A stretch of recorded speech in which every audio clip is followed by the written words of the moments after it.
আসসালামু আলাইকুম রহমতুল্লাহি বারকাতু।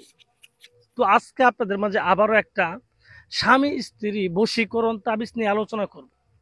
তো আজকে যে তাবিজটা নিয়ে আলোচনা করবো এটা 100% একটা কুফরি তাবিজ এবং কার্যকরী তাবিজ।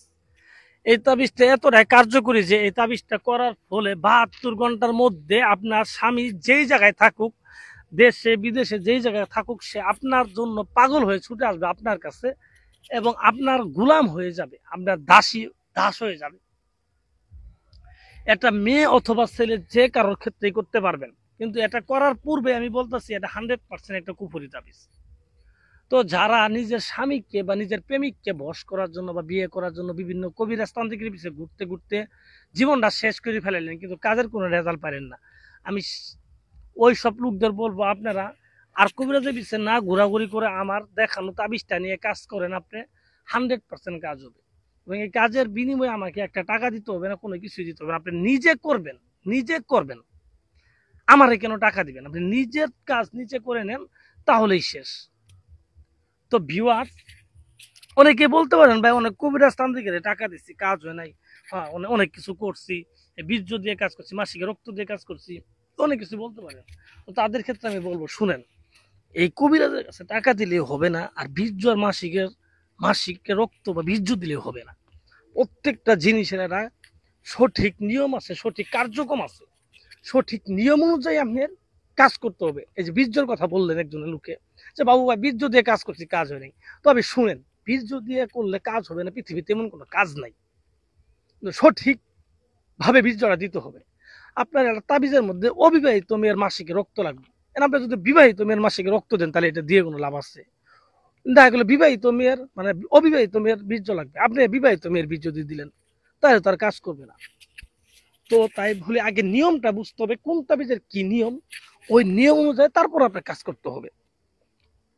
তো যাই হোক, আমি কথা বাড়াবো না, আজকে যে তাবিজটা নিয়ে আলোচনা করতেছি এটা খুবই গুরুত্বপূর্ণ তাবিজ এবং খুবই শক্তিশালী। এটা আমার মুখের কথা না, আপনারা করবেন, হ্যাঁ করার পরে তারপরে রেজাল্ট পাবেন, তারপর আমার বলবেন। তো ভিউয়ার্স, আসলে আমি আপনাদের মাঝে কথাটা বাড়াইতে চাইতেছি না, কথা বাড়াইলে সারাদিন কথা বলা যাবে, কিন্তু কথা বলার চেয়ে আপনার গুরুত্বপূর্ণ বিষয় হচ্ছে বিষয়টা আপনাকে বোঝানো। আপনার যদি আমি অল্প কথাতে বুঝাইতে পারি, সেই ক্ষেত্রে তো আমার এত কথা বলার কোনো প্রয়োজন নাই। কারণ কথা বেশি বললে যে আমি বেশি জানালা এরকম বিষয় না, খালি কলসি বাজে বেশি।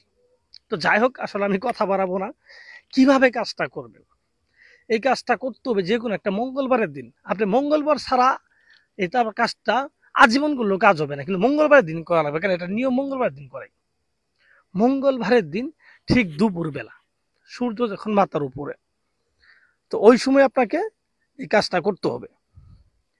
এই কাজটা ঠিক দুপুর বেলা নিজের ঘরে বসে লিখবেন, কিন্তু একা থাকতে হবে, কোনো লোক থাকা যাবে না, একাই এই তাবিজটা লিখবেন।